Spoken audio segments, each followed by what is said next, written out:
यह युद्ध एक नया अध्याय लिख रहा था, एक ऐसा अध्याय जो सिर्फ मिसाइलों, टैंकों और लड़ाकू विमानों की कहानी नहीं कह रहा था, बल्कि तकनीक, रणनीति और दोस्ती के उस गहरे समीकरण को उजागर कर रहा था जिसे अब दुनिया आंखों से नहीं दिल से महसूस कर रही थी। यूक्रेन और रूस के बीच चल रहे इस भीषण युद्ध में जब यूक्रेन ने रूस के अंदरूनी क्षेत्रों को छोटे मगर घातक ड्रोन हमलों से निशाना बनाया, तो किसी ने नहीं सोचा था कि रूस की वायु रक्षा प्रणाली इतने कमजोर स्तर पर दिखाई देगी। रात के अंधेरे में TU-99 और TU-160 जैसे सामरिक बॉम्बर्स जब धधकते हुए आग के गोले में तब्दील हो गए, तब रूस की सैन्य प्रतिष्ठा पर ऐसा धब्बा लगा जिसे मिटाने के लिए सिर्फ जवाबी हमला काफी नहीं था। रूस को चाहिए था एक नया दृष्टिकोण, एक नई तकनीक, एक ऐसा सहयोग जो न सिर्फ उसकी सेना को फिर से खड़ा कर सके, बल्कि युद्ध के मैदान में निर्णायक मोड़ ला सके। और तब रूस ने अपने पुराने मित्र भारत की ओर देखा, उस भारत की ओर जिसने कभी अपने किसी मित्र को संकट में अकेला नहीं छोड़ा। जब मॉस्को से विशेष अनुरोध भारत सरकार तक पहुंचा, तो वहां कोई देर नहीं हुई। प्रधानमंत्री नरेंद्र मोदी ने न केवल रणनीतिक सहमति दी, बल्कि भारत की 2 सबसे घातक और आधुनिक रक्षा प्रणालियों को रूस के साथ साझा करने का फैसला लिया। एक थी ब्राह्मी-S मिसाइल, ब्रह्मोस की वह अति आधुनिक वर्जन जो केवल ध्वनि की गति से तेज नहीं थी, बल्कि रणनीतिक शून्यता में भी सटीक निशाना लगाने की क्षमता रखती थी। और दूसरी थी भारत की एयर डिफेंस की रीढ़, आकाश मिसाइल सिस्टम, जिसके बिना भारत ने 2019 में पाकिस्तान के क्रूज मिसाइलों को आसमान में ही खत्म कर दिया था। अब जब यह दोनों मिसाइल सिस्टम रूस की सीमा में पहुंच चुके थे, तो यह युद्ध किसी और दिशा में बढ़ चला था। ब्राह्मी-S के पहले ही हमले ने यूक्रेन के पूर्वी फ्रंट पर तबाही मचा दी। लवीव, खार्किव और निप्रो जैसे शहरों के कमांड सेंटर्स एक एक कर जलते चले गए और यूक्रेन के सैन्य विश्लेषक स्तब्ध रह गए कि यह हमला किसी पारंपरिक रूसी मिसाइल का हिस्सा नहीं लग रहा था।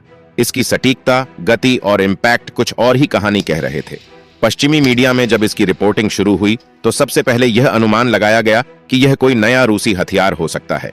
लेकिन खुफिया स्रोतों से जब जानकारी लीक हुई कि रूस को भारत से मिली नई टेक्नोलॉजी के कारण यह सटीकता हासिल हो रही है, तो वॉशिंगटन से लेकर लंदन और बर्लिन तक में रणनीतिकारों की नींद उड़ गई, क्योंकि भारत ने अब उस मोर्चे पर एंट्री कर ली थी जिसे पश्चिमी दुनिया सिर्फ अपना समझती थी। लेकिन भारत ने सिर्फ हथियार नहीं दिए थे। भारत ने रूस को अपने DRDO के विशेषज्ञ वैज्ञानिकों की मदद दी। भारत ने रूस को अपने AI based fire control algorithm दिए और भारत ने रूस को वह इलेक्ट्रॉनिक वॉरफेयर कंपोनेंट्स सप्लाई किए जिनकी मदद से रूसी टैंकों और मिसाइल सिस्टम्स की आंखें खुल गई थीं। अब जब रूस यूक्रेन पर हमला कर रहा था, तो वह हमला सिर्फ एक रॉकेट या बम का हमला नहीं था। वह एक रणनीतिक स्ट्राइक थी जो यूक्रेनी डिफेंस के हर लूप होल को पहले से स्कैन करके की जा रही थी। ब्राह्मी-S मिसाइलें सिर्फ उड़ती नहीं थीं, वह दुश्मन के डेटा नेटवर्क से जुड़ी हर सूचना को जमीनी रडार से जोड़ती थीं, जिससे हर लक्ष्य पर टारगेटिंग इतनी सटीक हो गई थी कि यूक्रेन के पास न बचाव था न पलटवार। दूसरी ओर आकाश मिसाइल सिस्टम ने यूक्रेनी ड्रोन के अटैक को जड़ से खत्म कर दिया। यूक्रेन जो अब तक छोटे छोटे ड्रोन से रूस को चकमा दे रहा था, वह अब खुद अपनी आंखों के सामने अपने ड्रोन बेड़े को जलते हुए देख रहा था। रूस ने भारत के साथ मिलकर आकाश मिसाइल को मॉडिफाई किया। उसका नया वर्जन आकाश VJD यूक्रेन की सीमा के 100 किलोमीटर भीतर तक उड़ रहे ड्रोन को भी गिरा देता था और इसकी वॉरहेड इतनी तीव्र थी कि एक बार टकराने के बाद उस इलाके में 300 मीटर तक कोई सिस्टम एक्टिव नहीं रह पाता था। यही वजह थी कि कीव के वायु रक्षा बेस जब निष्क्रिय हुए, तो यूक्रेन को यकीन ही नहीं हुआ कि यह कोई सामान्य हमला था।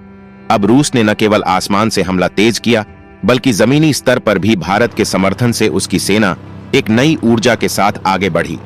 भारत की मदद से रूस को नए स्मार्ट टैंक कमांड सिस्टम मिले, जिनमें भारत के ISRO आधारित GPS मॉड्यूल लगे थे। और युद्ध में पहली बार ऐसा हुआ कि रूसी टैंक बगैर किसी गाइडेंस की मदद के भी दुश्मन की सटीक पोजीशन पर गोले बरसाने लगे। समुद्री मोर्चे पर भारत द्वारा साझा की गई नेट नेविगेशन प्रणाली ने रूस की नेवी को यूक्रेनी बंदरगाहों की ब्लॉकेड में नई धार दी। ओडेसा और मिकोलेव जैसे समुद्री ठिकानों को रूस ने घेर लिया और भारत द्वारा दी गई सटीक टारगेटिंग एल्गोरिदम से यूक्रेनी नौसेना के हर जहाज की स्थिति वास्तविक समय में ट्रैक की जाने लगी। और यह सब कुछ बिना किसी शोर शराबे के, बिना किसी अंतरराष्ट्रीय बयानबाजी के हो रहा था। भारत सिर्फ अपना कर्तव्य निभा रहा था और रूस इसे समझ रहा था। यही कारण था कि जब राष्ट्रपति पुतिन ने मॉस्को में एक विशेष प्रेस कॉन्फ्रेंस की, तो उन्होंने पहली बार खुले मंच से भारत की इस टेक्नोलॉजिकल ट्रांसफॉर्मेशन को स्वीकार करते हुए प्रधानमंत्री नरेंद्र मोदी को my dear friend you have given Russia a new reason to stand कहकर संबोधित किया। और उनके इन शब्दों ने दुनिया को चौंका दिया, क्योंकि अब भारत सिर्फ एक उभरती शक्ति नहीं रह गया था, वह एक निर्णायक रणनीतिक खिलाड़ी बन चुका था जिसने युद्ध के संतुलन को बदल दिया था। अब युद्ध केवल रूस और यूक्रेन के बीच नहीं था, अब युद्ध था उस तकनीकी प्रभुत्व का जो भारत के पास था और जिसने एक सुपर पावर को उसकी घुटनों से फिर से खड़ा कर दिया था। ब्राह्मी-एस और आकाश मिसाइल के साथ साथ भारत ने रूस को एक नया टूल भी दिया था, वायुध्वनि नामक इलेक्ट्रॉनिक युद्ध प्रणाली, जिसने यूक्रेन के इलेक्ट्रॉनिक नेटवर्क को पूरी तरह से बर्बाद कर दिया था। अब यूक्रेनी टैंक बिना कम्युनिकेशन के चल रहे थे, उनके बेस अंधेरे में थे और उनकी मिसाइलें लक्ष्य से चूक रही थीं। इस सब के बीच भारत ने किसी मंच पर आकर कोई बयान नहीं दिया, लेकिन उसकी तकनीक हर रूसी हथियार में झलक रही थी। और यही कारण था कि अब कीव में जो भी धमाका हो रहा था वह केवल रूसी शक्ति का नहीं, बल्कि उसमें भारत की अदृश्य उपस्थिति का संकेत दे रहा था। अब रूस के टैंक हों या फाइटर जेट्स, उनमें लगे माइक्रोचिप्स से लेकर सॉफ्टवेयर कोड तक में भारत की छाप थी। और यह छाप इतनी गहरी थी कि अमेरिका को अब लगने लगा था कि भारत को सिर्फ नजरअंदाज करके अब वैश्विक राजनीति में कुछ भी तय नहीं किया जा सकता। रूस की जीत अब एक औपचारिकता मात्र रह गई थी, क्योंकि यूक्रेन का नक्शा अब हर दिन बदलता जा रहा था। एक एक शहर, एक एक सैन्य बेस, एक एक एयर स्ट्रिप अब ब्रह्मोस और ब्राह्मी-एस की जद में था। और अब जब यह युद्ध निर्णायक मोड़ पर था, तब दुनिया ने महसूस किया कि भारत ने सिर्फ एक मित्र की मदद नहीं की, बल्कि उसने यह साबित कर दिया कि 21वीं सदी की सबसे शक्तिशाली ताकत वह है जो न हथियार बेचती है, न समर्थन का शोर करती है। वह है जो युद्ध को तकनीक, रणनीति और राष्ट्र धर्म से बदल देती है। और यह ताकत अब भारत है, जिसे अब कोई इग्नोर नहीं कर सकता। इस निर्णायक युद्ध में जब यूक्रेन की सैन्य संरचना पूर्णतः ध्वस्त होने लगी और रूस ने भारत की तकनीकी मदद से हर फ्रंट पर निर्णायक बढ़त बना ली, तब पश्चिमी देशों, विशेष रूप से अमेरिका, ब्रिटेन और जर्मनी की अंतर्राष्ट्रीय बैठकों में घबराहट साफ दिखाई देने लगी, क्योंकि न केवल रूस को रोका नहीं जा सका था, बल्कि भारत की सटीक, शांत और अत्यधिक प्रभावशाली हस्तक्षेप ने पूरी वैश्विक रणनीति को उलट कर रख दिया था।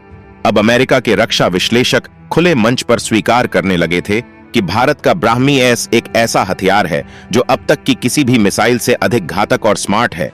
इसके मल्टी स्टेज पैंट करने वाले warhead, AI guided real time target lock और पिन पॉइंट डेविएशन कंट्रोल ने न केवल यूक्रेनी एयर डिफेंस को बेकार किया, बल्कि पश्चिमी मिसाइलों की पूरी पीढ़ी को पुराना साबित कर दिया।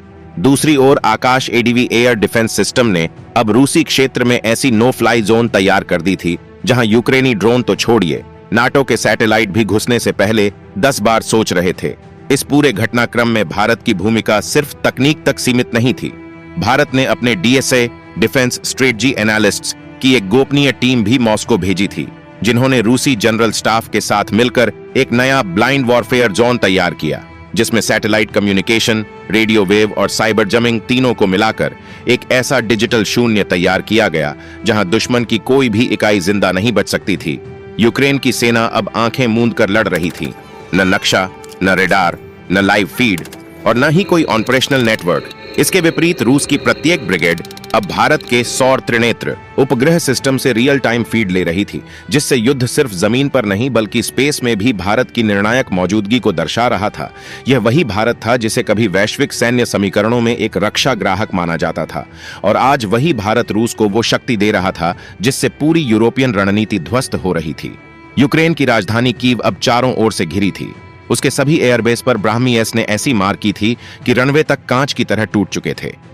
रूसी सेना अब भारत द्वारा डिजाइन की गई रोबोटिक ग्राउंड यूनिट्स का इस्तेमाल कर रही थी, जो बगैर किसी सैनिक के पूरे बेस पर कब्जा कर रही थीं। ये मंत्रा यूनिट्स भारत की DRDO और HAL की संयुक्त पहल का परिणाम थीं, जो अब जमीनी लड़ाई में क्रांति ला रही थीं। भारत ने रूस को न केवल ये तकनीक दी, बल्कि उसे युद्ध प्रबंधन की एक नई परिभाषा दी, रणनीतिक मित्रता की पूर्णता, जो सिर्फ हथियार की सप्लाई नहीं थी, बल्कि युद्ध की आत्मा को दिशा देना था। इस नई सोच में भारत ने रूस को एक डिजिटल युद्ध कवच प्रदान किया, जिसमें हर मिसाइल, हर टैंक, हर लड़ाकू विमान भारत के डेटा नेटवर्क से संचालित हो रहा था। दुनिया अब देख रही थी कि कैसे भारत ने रूस को डिजिटल युद्ध में वह धार दी जिसे अब तक केवल अमेरिका और इजराइल के पास माना जाता था। जब रूस ने डोनबास, क्रामाटोर्स्क और खैरसोन पर पूर्ण कब्जा कर लिया और कीव पर निर्णायक घेरा कस लिया, तो राष्ट्रपति पुतिन ने मास्को में भारत के राष्ट्र ध्वज के साथ खड़े होकर यह शब्द कहे। भारत ने सिर्फ दोस्ती निभाई नहीं, भारत ने हमें फिर से जीतने का कारण दिया। धन्यवाद मेरे परम मित्र मोदी जी। आपने रूस को सिर्फ तकनीक नहीं दी, आपने उसे सम्मान दिलाया। इस ऐलान के साथ ही संयुक्त राष्ट्र में भी हलचल तेज हो गई, क्योंकि अब वैश्विक संतुलन स्पष्ट रूप से भारत की तकनीकी शक्ति की ओर झुक गया था।